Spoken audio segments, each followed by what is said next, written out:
Hoaxes in video games. They're not very common nowadays due to the age of the internet being able to look up anything. But back in my day, hoaxes were extremely common. Back when I was just a kid, in the early 2000s, hoaxes were everywhere. Luigi is unlockable in Super Mario 64, while Luigi is unlockable in Super Mario 64 DS. A lot of Super Mario 64 hoaxes. There were even some that weren't. But there's one thing that's consistent across all these hoaxes. None of them are real.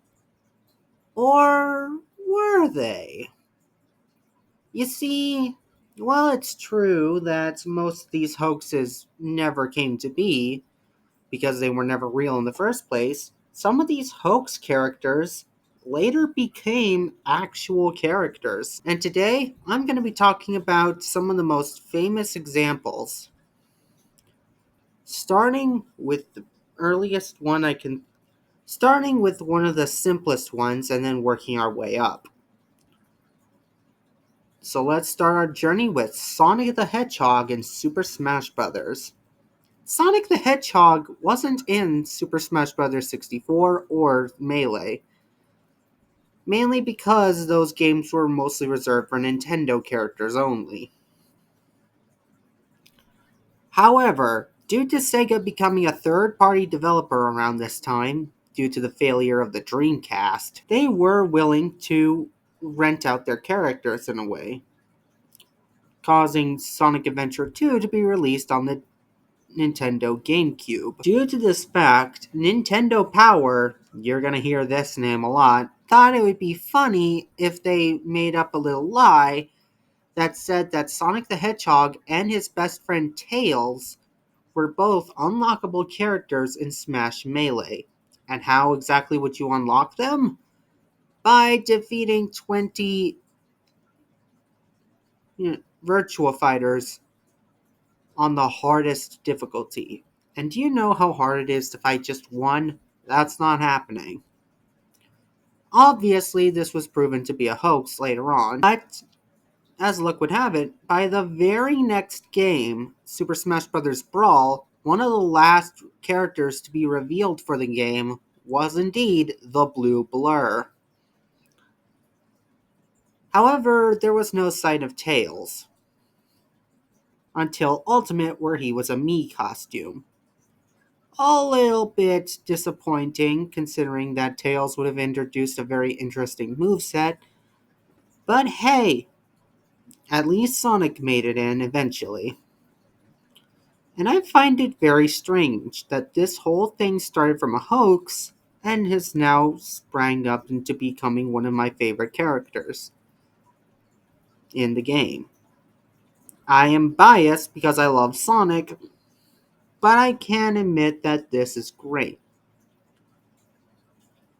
And if you think people like Sonic now, just imagine how everybody must have felt when Sonic the Hedgehog was first revealed in Brawl. They lost their minds. I lost my mind. There were a lot of other hoax characters for Smash, like Mewtwo in the original and other stuff like that. However, I went with Sonic simply because there is definitive proof that this guy was indeed a hoax, and there was definitive proof that this guy made it into the game. So, also I am incredibly biased. Our next one is actually a little bit more interesting. Mortal Kombat actually has two hoax characters that would later become real life characters.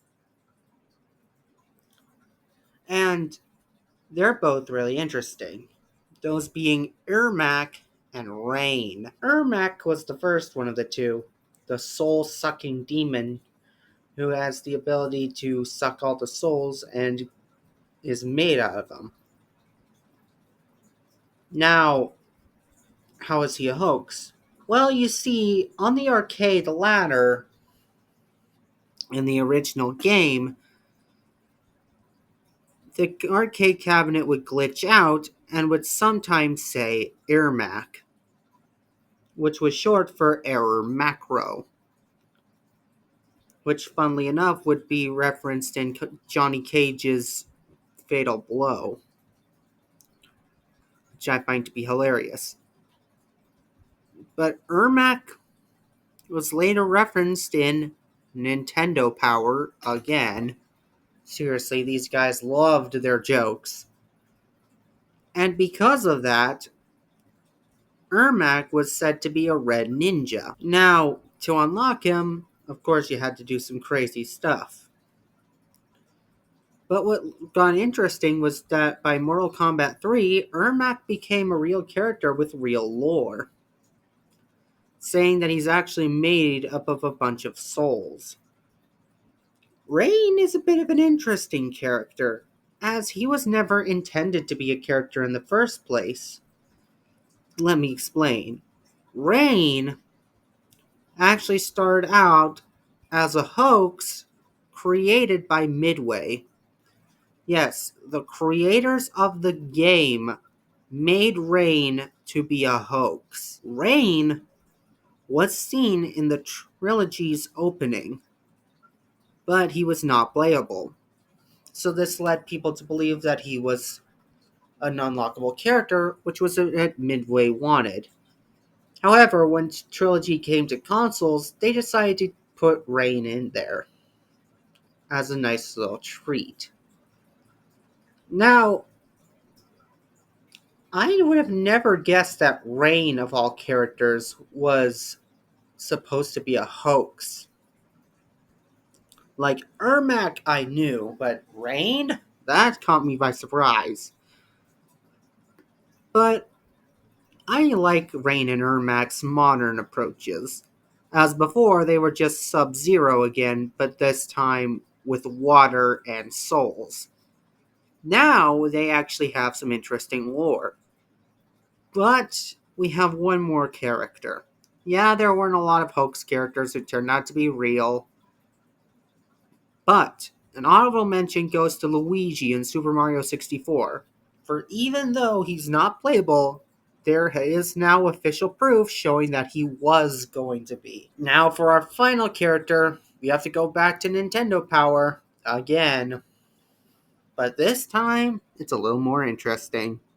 Our final character dates all the way back to Street Fighter 2 in the arcades. And wouldn't you guess it?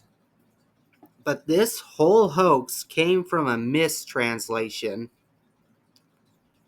Yes, this whole character's legacy, this whole character's existence, all came because Capcom foobarred in translation. Let me explain. There. So basically, in the original American version of Street Fighter 2, there is the infamous line that Ryu says after he wins. You must defeat Shane Long to stand a chance. That's not supposed to be it. What Ryu is supposed to say is, you must defeat my Shoryuken to stand a chance. But for some reason it got translated as Shenlong. However, because of this, people thought that there was a new character named Shenlong. But update after update came and Shenlong never showed himself. But that didn't stop Nintendo Power from getting a little goofy on April Fool's Day.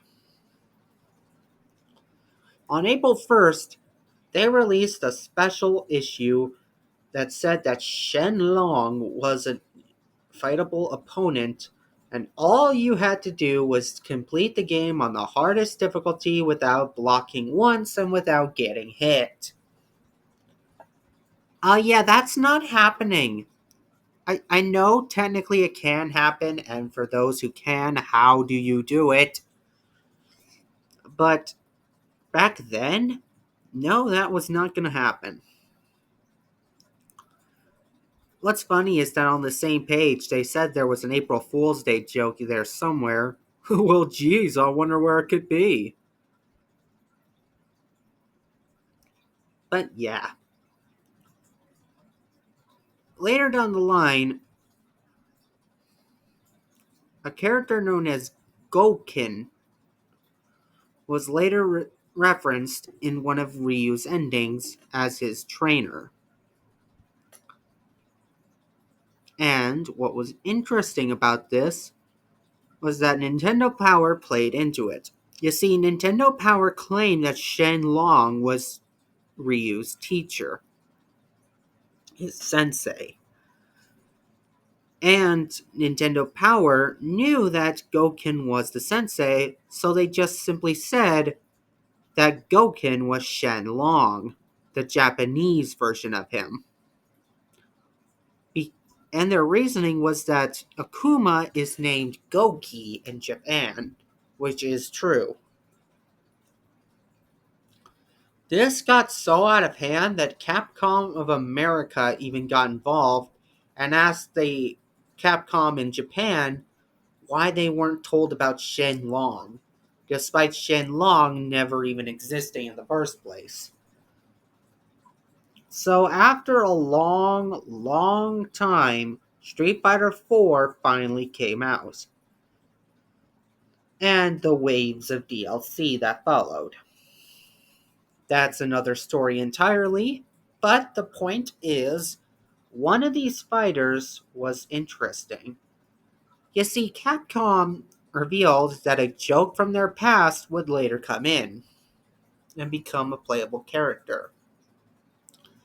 Now, around this time, Dan was released, and everyone just thought it was that.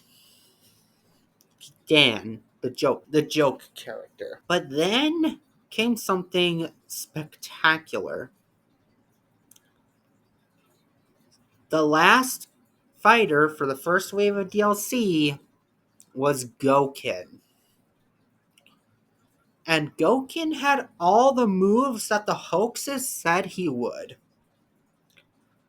Like, I'm glad he's balanced and all that, but I wouldn't even care if he wasn't balanced because it's Shen Long. He's finally in a Street Fighter game. Granted, this is his only appearance so far, but the fact that he even made a canonical appearance at all is just the best. You know I had to save the best for last. Yeah, this video wasn't as long as I thought it was going to be, mainly because there aren't many hoax characters who turn out to be real. I could talk about other hoax characters like Rankles the Otter, but they never made it into a real Sonic game. However, these hoax characters eventually did. And that's both funny, but also really cool. So, if you ever. So, let me know in the comments below. What hoaxes fooled you back in the day? Are there still some things that you don't understand? And most importantly, if a hoax character were real, like, say, Waluigi in Super Mario 64 DS, would you like to see them added? Please let me know in the comments below. And as always, I have been the Gamer Nerd, and thank you so much for watching.